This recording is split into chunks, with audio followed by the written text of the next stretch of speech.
안녕하세요, 말풀입니다. 오늘은 화성에 대해서 태양계 시리즈 중에 화성에 대해서 살펴보겠습니다.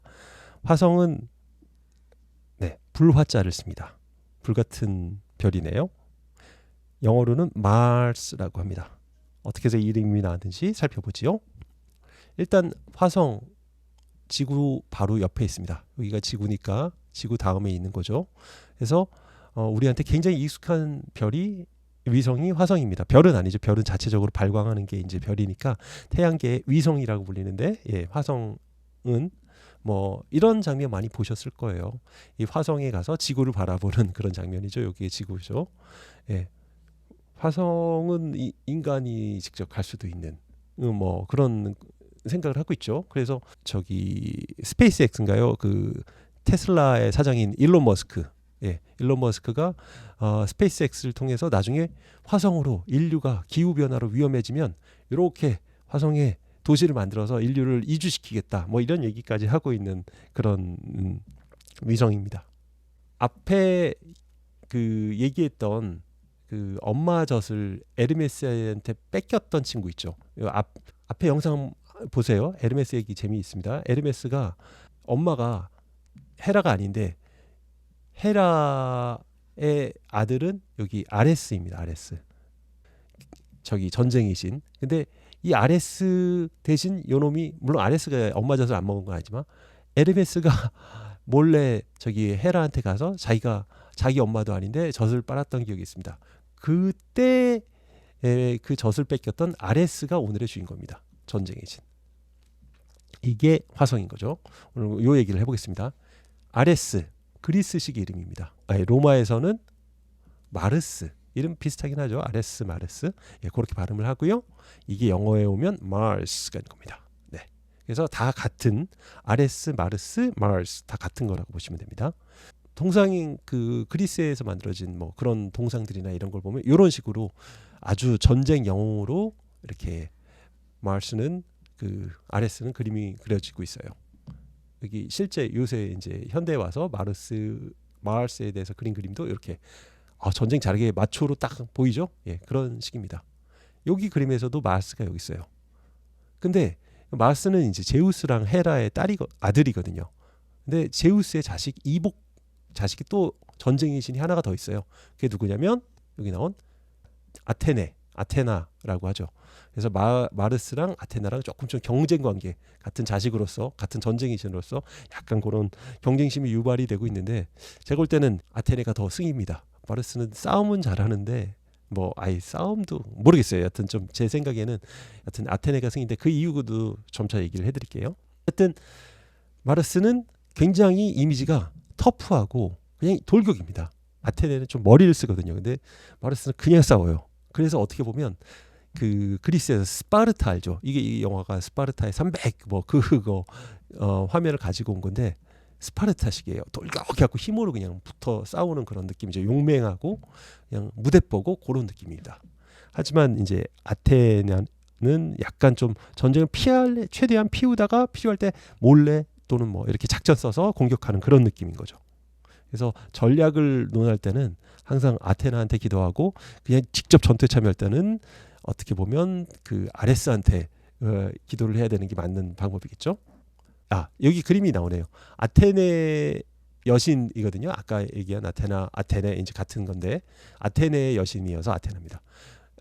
그게 아니라 아테나 여신을 사랑하기 때문에 아테네라고 이름 붙인 거라고 할 수 있겠군요. 어쨌든 요 신의 아테네 군사 이렇게 방법은 이렇게 뭔가 전열을 가둔 느낌인 거죠. 딱 전열을 가두고 전략을 가지고 하는 느낌인 거고, 아까 그 아레스의 느낌은 약간 이렇게 스파르타식으로. 그래서 그 스파르타와 그리스 저 아테네가 서로 경쟁했던 두 그 국가잖아요. 그리스의 도시 국가. 스파르타는 그 아레스를 의지하는 만큼 이런 딱 신도 그렇습니다. 똑같이 스파르타의 신은 그 아레스였고 아테네가 숭배하는 신은 아테나였습니다. 그래서 실제로 얘네 둘이 싸웠던 전쟁이 있습니다. 아테네와 아레스가 싸웠던 전쟁이 바로 펠로폰네소스 전쟁이라고 들어보셨을 거예요. 스파르타랑 여기 이제 스파르타가 여기 있고 아테네가 여기 있습니다. 이게 이제 다 그리스 반도죠. 여기가 다. 이 안에 이 두 개 말고도 굉장히 많습니다. 다. 여기 코린토스도 있고 뭐 여러 가지 테베니 뭐니 막 이런 도시국가가 많은데 이 둘이 굉장히 셌어요. 근데 요쪽 여기가 이제 딱 섬이 아니에요. 여기가 이어져 있어요. 그래서 여기를 갖다가 뭐라 그러냐면 펠로폰네소스 반도라고 이렇게 부릅니다. 한반도 하듯이 펠로폰네소스 반도. 여기랑 전쟁을 해서 어디가 이겼을까요? 여기는 이제 그 아테네 동맹이라고 해요. 아테네가 세력이 있어서. 그래서 요 둘이 싸운 거를 펠로폰네소스 전쟁이라고 하고 말이 펠로폰네소스 전쟁이니까 펠로폰네소스가 이긴 겁니다. 즉 스파르타 쪽이 이긴 거예요. 그래서 네, 아테네가 지긴 했어요. 이때 요 전쟁에서는. 이때 이 배경 조금 더 얘기하고 들어갈게요. 재밌는 얘기가 있어서 플라톤이 요 전쟁이 진 다음에 생존했던 그 철학자입니다. 이 기원 전이죠. 요 시기는 뭐 한 300 몇 년 될 거예요. 이때 스파르타한테 지고 나서 아테네 쪽에 속한 이제 학자였거든요. 플라톤은. 아테네 쪽은 이제 스파르타한테 굉장히 여러 가지 핍박을 받았을 거 아니에요. 패전한 국가로서. 그러니까 플라톤이 이제 여러 가지 생각을 하게 됩니다. 이 우리나라가 망했는데 어떻게 써야지 스파르타한테 이겼을까? 네. 그러면서 쓴 책, 나라를 잘 보살피려면 어떻게 해야 돼라고 쓴 책이 바로 플라톤의 국가론입니다. 그러면서 이 국가론에 굉장히 좀 저는 나름대로 뭐 읽을 때는 진짜 몰랐었는데 뭔 얘기인지 잘 몰랐었는데 나중에 이제 조금 뭐 해석한 것들을 보니까 이해가 되는 게 이 시대 배경을 그때 모르고 읽어서 그랬던 것 같아요. 대학 초년생일 때는. 요런 시대 배경에서 플라톤은 우리 아테네를 제대로 이끌려면 철인 정치가 필요해라는 말을 합니다. 철인이라는 거는 힘센 철인이 아니라 철학자의 철자입니다. 여기가 필라소퍼라는 거죠.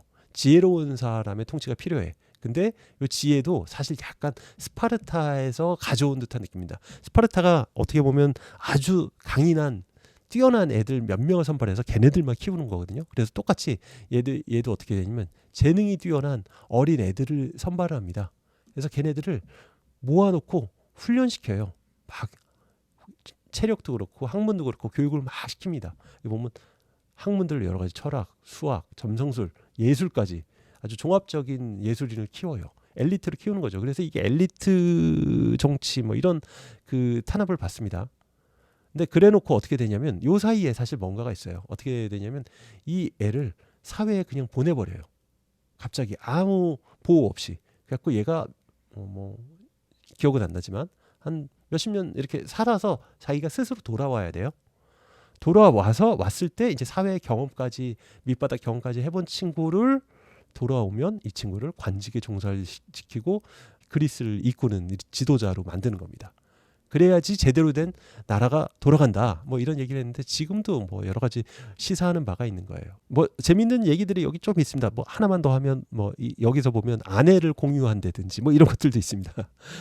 그 이유는 뭐냐면 이게 되게 재밌는데 아내를 이런 사람들이 아내를 공유를 한다는 겁니다. 아내들의 무리가 있어서 또 이제 서로 막 공유를 하는 거죠. 이렇게 하는 이유는 자기 자식이 누군지 몰라야지 자기 아들한테 권력을 넘겨주려는 생각을 안 한다는 거죠.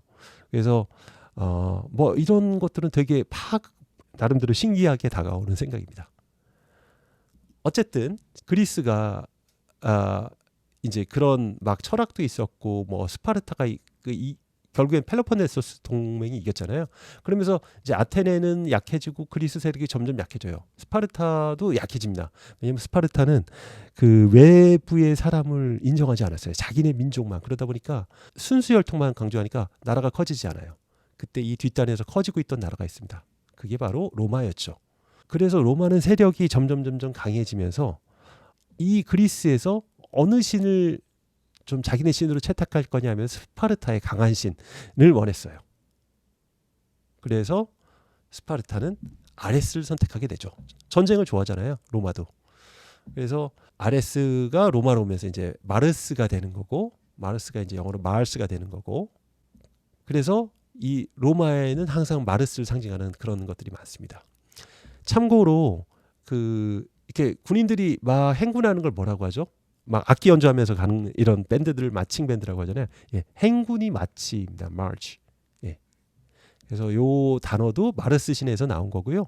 그리고 마치 하면 이거 3월이죠, 3월. 예. 3월도 이 마르스 시내에서 온 겁니다.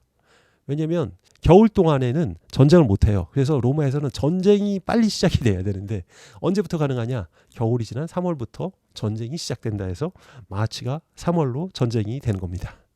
실제 마르스, 예, 우리는 이제 행성을 보고 있으니까 화성은 이렇게 생겼습니다. 불처럼 벌겋죠. 예, 화성에 아주 적합한 뭐 이름인 것 같습니다. 그래서 그 한자로는 불화자를 써서 화성이라고 쓴 겁니다. 이로써 네, 오늘 지구와 가장 가까이 있는 마르스의 한자와 영어의 유래에 대해서 살펴보았습니다. 감사합니다.